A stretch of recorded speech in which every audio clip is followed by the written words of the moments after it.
kimga manfaat olib keldi u paxta? Millatimizga manfaat olib kelgan yo'q. Balo, azob olib keldi. 100 yillik tizimni 2 yilda olib tashladik. Og'ir edi bu, lekin shu qarorni qildik. Bo'lar ekan-ku hozir.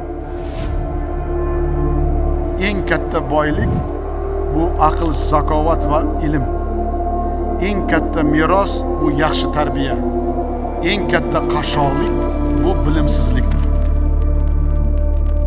Bola 11 yil o'rniga atiga 7 yil o'qishga majbur bo'ldi. Bu haqiqat 7 yil. Katta yo'lga qadam qo'yapmiz. Kim shiddat bilan harakat qilyapti.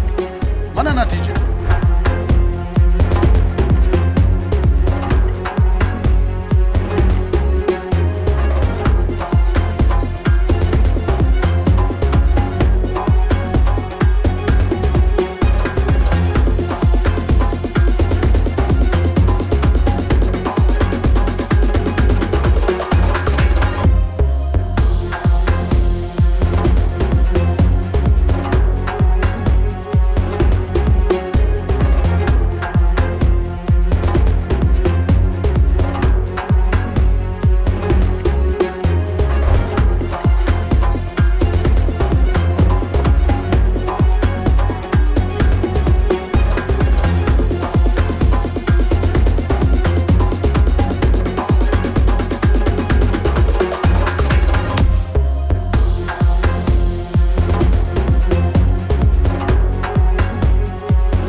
Bilasizlarmi?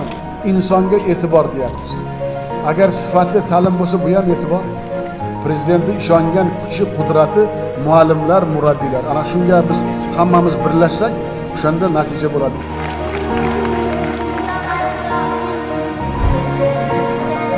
Maktab qurib berishimiz shart, lekin ichidagi muhit, ichidagi ta'lim, ichidagi milliy g'ururimiz, iftixorimiz bu faqat sizlarga bog'liq.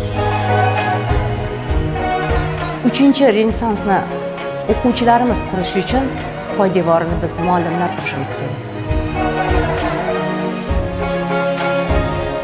Hozirgi bolalar bilim ber deyapti.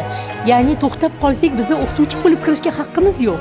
O'z ustida ishlamasdan sinfga kirib bo'lmaydigan davr boshlandi.